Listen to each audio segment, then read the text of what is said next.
काय चाललंय नंद भाऊजाचं मीनाताई? अहो काय नाही हो गंगूताई, काय चाललंय तुमचं? काही नाही, जाऊ लागले इकडं. ते कमलाताई आहेत ना, ताईच्या इकडे जाऊ लागले. ते गावाकडून आल्या तर ते काय मला फोन केला होता, मला म्हणल्या आणि ते भाजीपाला वगैरे आणलाय म्हणले, आमच्या गावाकडचा आंबे बिबे आणले ते या म्हणल्या घ्यायला. आणि मग चालले तिकडेच द्यायचं. आता काय काय आणले काय माहीत, आता जीव लावतात बोलतात कवा कवा तर ते जाते कधी मध्ये त्याच्या इथं. बरं असं आहे का? चांगलं आहे की माय मग. हो ना. बाकी काय चाललंय? काय चाललंय शेवंता? काय नाही ना काकू, सगळं व्यवस्थित आहे. आंबे खाऊ लागले बसून. बाबांना आणले होते तेच खाऊ लागले. म्हणलं कसे आहेत काय नाही बघावं म्हणलं टेस्ट याचा. बरं बरं असं आहे का? खाय माय खाय. काकू घ्या ना आंबा, खा ना. नको माय, मला ते उन्हानं सण व्हायना हलीत काय नाही तर आंबे. आता त्या कमलाताई देणार होता लेकरासाठी, घेऊन जाते. मला काय सण व्हायना आलेत ग पहिल्यासारखे. ते गरमीचे नुसते होतं तर ते जमना आले काय नाही, जळजळ होते मला. बरं बरं काकू, चला ना घरामध्ये. नको आता जाऊ दे, एखाद्या दिवशी येते. आता तुझे बी काम चालू होतं. माझं काय काम आहे आता? संध्याकाळचं सांच्या पारचं म्हणलं झाडझूड जराशी काढावं, थंड पाणी टाकावं म्हणलं. गरमी होते ना तर ते धुरडा बिरडा उठते तर म्हणलं पाणी बिनी शिपले की धुळे बसते आणि थोडं थंड थंड वाटते नाही का, म्हणून जरासं झाडझूड करू लागली बघा. हो, पाणी टाकलं की जरा थंड वाटते, बरं वाटते बाहेर बसायला अंगणामध्ये. घरात बसून माणसाला बोर होते. हिला काय आहे, इथं कोणतं टेन्शन आहे गधडीला? तिच्या घरात एसी आहे, कूलर आहे, टी व्ही बघते आरामशीर बसून. जरा सकाळ आता संध्याकाळच्या टायमाला बाहेर निघलं की लयच नीट लागते, अंगणातलं झाडावं लागते म्हणा माईला. इतकं कोणतं काम करते घरातलं, नुसते खाते पिते आरामशीर राहते. काय ते 4 टपर भांड्याचे घासायचे, कपडे तर मशीनला लावते बाई, आणि ते काय फरशी बेशी ह्या दोघी जणी मिळून करून घेतात. काय लय कामं लागतात की काय? हां, एकीला दोघी जणी होता सप कामं करतात आणि होतात बाजूला. काय दिवसभर का चहा पाणी ठेवतात का? मला जाऊन चहा करून प्यावं लागते. मग गावाकडे सगळे बरे आहेत किंवा? हो सगळे चांगले आहेत ना गंगूताई, सगळे बरे आहेत. आई बाबा सगळे बरे आहेत. वहिनी बाहेर गेल्या होत्या, दादा बी गेला होता. आता येतील, मी बी आले इकडे. 8-15 दिवस राहिले आईच्या इकडे. तर मग आता इकडे कर म्हणा गेलं तर काय नाही, बाबा म्हणले ये ना बाई म्हणले, मग आले इकडे. आता इकडचं जर असं साफसफाई करावं म्हणलं. आता शिलाने एकटीने कुठं कामं होणार, तात्या बाईला तेवढे काय कामं होत नाहीत काय नाही तर. आणि शिला बी घरातलं बघून बघून कंटाळून जाते. त्याच्यासाठी आता हे जरासं पालापाचोळा उचरावं म्हणलं होतं आणि फुकून टाकावं त्याला. आग बीग लावली की इकडे तिकडे उडतही नाहीत काय नाही तर, नाही तर परत येतात हवेनं, हवा आली की डायरेक्ट घरापुढे येतात. त्याच्यामुळं म्हणलं साफसफाई करून घ्यावं जराशी. 2 दिवस झालं ते पापड्या बिपड्या कुरवड्या ते करण्यातच वेळ गेला. हवा आली ते सगळे पापड उडून गेले आमचे. कसं काय उडून गेली पापड? लय मोठं वादळ आलं होतं ना म्हणून उडून गेली पापड. काय नाही, ते जरा हवा सुटली होती. आता बघितले नाही का 15-20 दिवस झालं सारखं आभाळ गरजायले, पाऊस म्हणजे आभाळ येत राहायला, हवा सुटायली. आता ते त्या दिवशी घाई गडबडीमध्ये सकाळी उठून मी हे केलं आणि पापड्या बिपड्या टाकले आम्ही, आणि ते सांच्या पारीपर्यंत उन्हाला वाळत टाकले होते. तर ते अचानकच हवा सुटली ते पापडाला ते निघून बसले होते असे याच्यावर. तर ते सगळे उडाले, तुम्हाला काय सांगू मग जरा कपड्यावर राहिले ते तेच पापड काढू घरात घेतले. आता म्हणलं हे 1-2 दिवस थांबावं म्हणलं, परत जराशे टाकून घ्यावा. कसं उन्हाळाभर लागतात ना मग खायला, कोणी आलं गेलं त्याच्यामुळे सगळ्याला पापड खावा वाटतात. लेकरं होतं बाहेरचं तेलकट खाण्यापेक्षा घरच्या घरी तळून दिलेले बरे. आता टाकून घेतात. त्याच्यानंतर मग ते मुगवड्या वगैरे राहतात ना, ते बी टाकायचा विचार चाललाय. म्हणलं टाकून घ्यावं म्हणलं. आता मग आभाळ पाण्याचे दिवस सुरू झाले एकदा की मग ते काय टाकणं होत नाही काय नाही का. हो ना माय, मला बी पापड टाकायचे होते. ते बाहेर टाकायला कोणतरी लागते ना, चिक बीक घाटायला. आता लेकराला हाताखाली घेऊन कुठं काय करू माय म्हणलं. नीचे पप्पा सकाळी जातात कामावर, तर त्याच्यामुळं मग मी म्हणलं जाऊ दे आता तुम्ही आले म्हणल्यावर मग आता तुम्हालाच एका दिवशी चिक घाटवायला बोलवते. ते 1 किलोचे पापड केले माहिती काय, लिजित पापड राहतात ना, ते पुडा मागवला होता आणि त्यानंच करून घेतले. ते घरातल्या घरात म्हणलं हवेला सुकतात आणि घरातल्या घरातही होतात, उन्हा तानाचा तानच नको म्हणलं.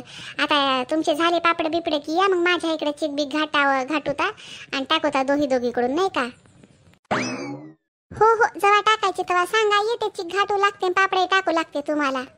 हो ना, ते काय एकट्याचं काम नवं काय नवं, त्याला 2-3 जण लागतात चिक घाटायला बिन पटपट टाकायला बी. हो टाकता येतात. मी शिलालाही सांगते, येते ती नवी मदतीला. तुम्ही सांगा कोण्या दिवशी टाकायचे. फक्त आमच्या दिवशी, आम्ही ज्या दिवशी करायला त्या दिवशी तुम्ही टाकू नका बापा, नाही तर दोघीचे टाकणं होणार नाही. नाही नाही तसं नाही, तुमचं टाकून घ्या आधी, मग माझं बघता येते. बरं चला मग मी जाते आता, उशीर व्हायलाय मला, पण मग घरी बी जावं लागतं आता. का त्याच्या इथं किती वेळ लागते काय माहीत आता. हो हो गंगूताई चालेल, काय हरकत नाही, जा मग आरामानं.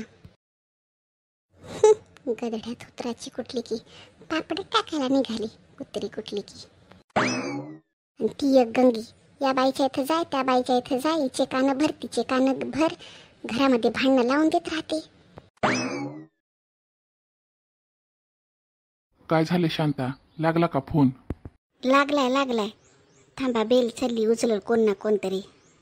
हॅलो इन बाई, ओळखलं का? बाई बोला की, न ओळखायला काय झालं? कशा आहात, बरे आहात का सगळेजण? हो बाई आम्ही सगळे बरे आहोत, तुम्ही कशा आहात सगळेजण? दादा ते सगळे बरे आहेत की?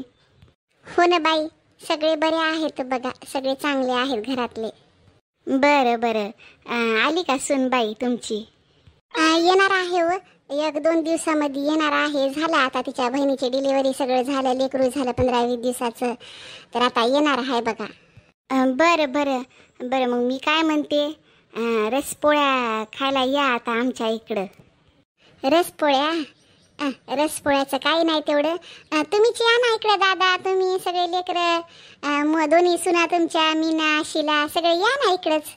लेकरं सगळे इकडेच रसपोळ्या करता येते, इथंच कार्यक्रम वगैरे करता येते जरासा, नाही का?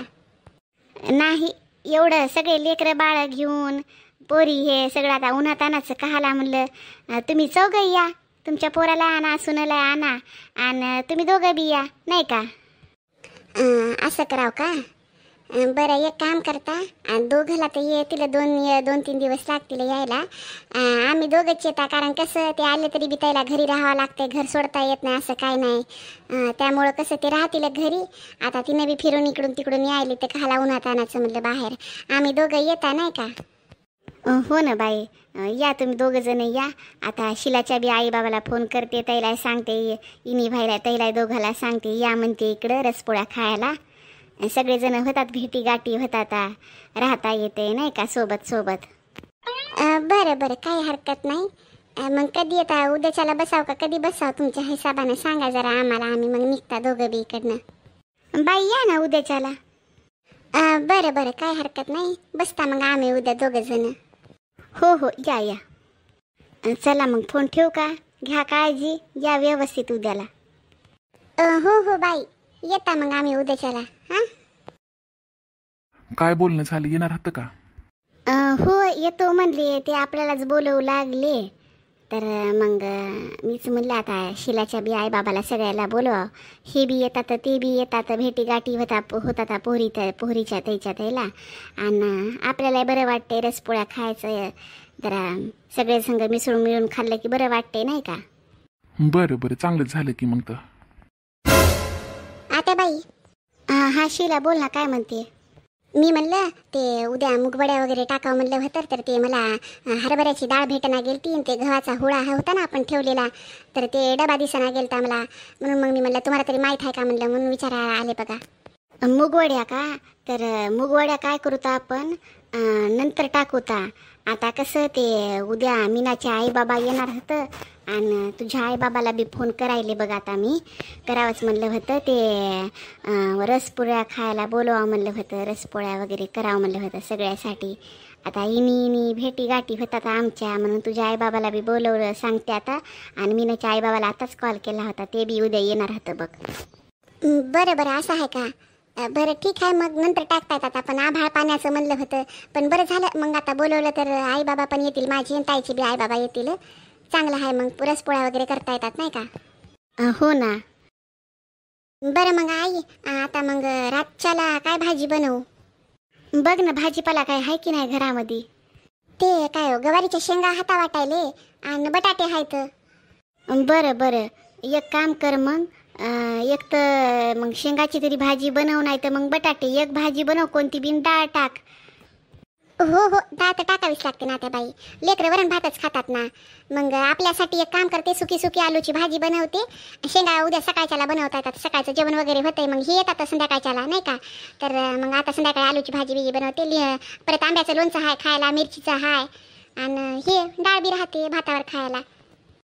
हो की. ठीक आहे, बनव मग. एक काम कर ना शीला. बोला क्या त्या बाई. आमच्या दोघांसाठी अर्ध्याला कप चहा ठेव ना माय.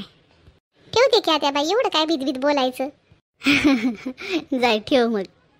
बरं ठीक आहे. ओ तुम्ही चहा पिता की. अगं मला विचारलंस तरी का तू. जाऊ दे आता, पितो तुझ्या संग. छी, ते जर आला असतं तर मला आधी फोन केला असता. मी पण ना काही पण विचार करते. आता मस्तपैकी 5 लाख रुपये भेटणार आहेत जान्हवी तुला. मस्त 5 लाख रुपये भेटले की मी खूप सारी शॉपिंग करणार, मस्तपैकी डिस्कोट बारला जाणार, डान्स करणार. वाव, सगळं आतापर्यंत मी कधी एन्जॉय नाही केलं ते मला आता एन्जॉय करायचं आहे. वाव, किती श्रीमंत, किती पोरी पैसा उडवतात, मस्त राहतात, खातात पितात.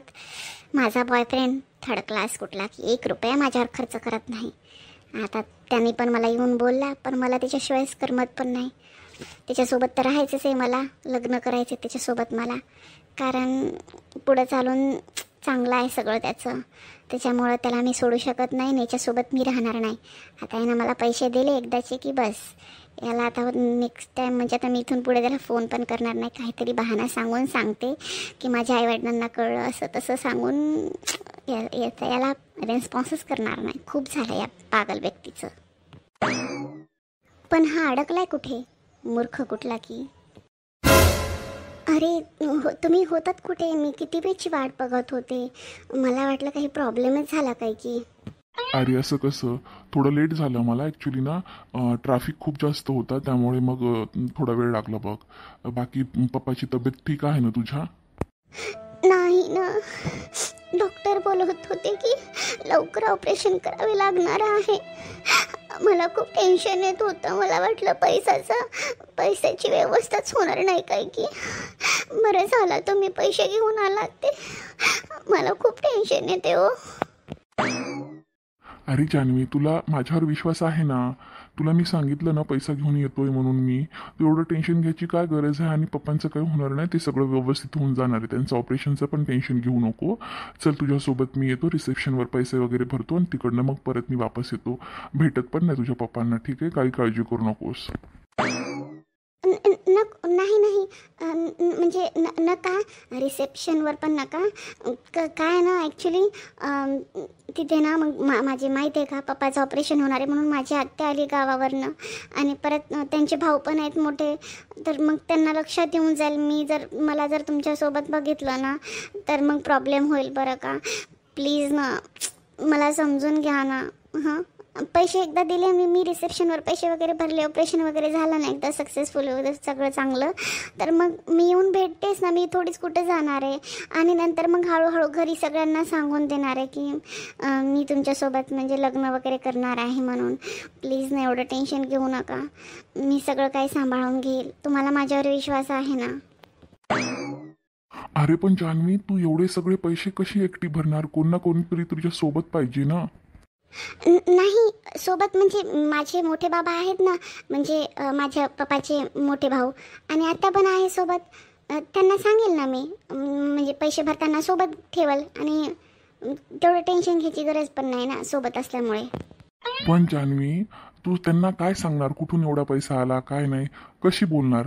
तू असं पण सांगू शकते ना, हा माझा मित्र आहे आणि मी मित्राकडनं उधारी वगैरे घेतलं, असं थोडंसं सांगायचं नाही का. म्हणजे त्यांना पण असं वाटणार नाही ना की म्हणजे कुणाकडनं एवढा पैसा आणला तू. त्यांना पण डाऊट येईल ना, म्हणून म्हणतोय ग. काय हा पागल माणूस आहे, नुसतं डोकं खायला. द्यायसाठी आणले तर द्याव ना गपचूप. उगं मी येतो मसनात बसणारच का तिथं जाऊन. मीच बापच घरी आहे, तिथे काय हॉस्पिटलमध्ये कोण नाही काय नाही. उगं शहाणपणानं सांगायला येतो करून. सांगितलेली गोष्ट कळत नाही का. आणलीस तर द्यायची ना गप. जान्हवी, तुम्हाला माझं समजतच नाही आहे. तुम्हाला माझी सिच्युएशनच कळत नाही हो. आमच्या घरात असं काही जमत नाही हो. मित्रांना पण, म्हणजे पोरग मित्र नाही सांगणार मी, माहिती आहे का, म्हणजे मैत्रिणीकडून सांगणार आहे. फ्रेंड म्हणजे मैत्रिणीकडून पण सांगू शकते ना, की माझ्या मैत्रिणी ज्या आहेत ते जॉबला वगैरे आहेत, त्यांच्याकडनं पैसा घेतला मी, असं सांगेल ना. हो प्लीज तुम्ही मला समजून घ्या ना. एकदम असं जर कळलं ना तर विनाकारण माझे मोठे बाबा आहेत ते पण टेन्शन घेतील, त्याला पण मग हे होईल आणि मग ते घरामध्ये वादविवाद होतील. तुम्हाला आधीच तर माहिती आहे ना माझ्या पप्पांची तब्येत ठीक नाही आहे म्हणून. प्लीज समजून घ्या ना आता तरी तुम्ही. बरं बरं ठीक आहे माझी माय, जा तूच भर तुझ्या मोठ्या बाबांना, तुझ्या आत्याला सोबत तरी ठेव आणि सगळं व्यवस्थित कर की तू पैसे किती भरले काय नाही ते पेपरवर लिहून घे सगळं काही, ठीक आहे ना. असं अनपढ व्यक्तीसारखं काही करू नकोस. तुला पण समजलं पाहिजे तुझ्याकडे आहे की एवढा पैसा तू पे केलास म्हणून, ठीक आहे ना. आणि पप्पाची काळजी घेऊ नकोस, करू नकोस, तेवढी होऊन जाणार सगळं काही ठीक. आणि नंतर मग मला भेटायला ये, ठीक आहे, बाहेर तुझं सगळं व्यवस्थित झाल्याच्या नंतर. थँक्यू सो मच, तुम्ही मला समजलात ते. बरं चल आता जास्त थँक्यू करू नको, माझी सासऱ्यासाठीच मी पैसा देतोय. हो ना. बरं ऐक आता, सगळं झालं व्यवस्थित की मग ऑपरेशन वगैरे झालं की मला फोन कर, मी तुला पिक करतो, ठीक आहे, घ्यायला येतो किंवा तू ये मग, ठीक आहे, आपण भेटू मग. हो हो नक्कीच. हां.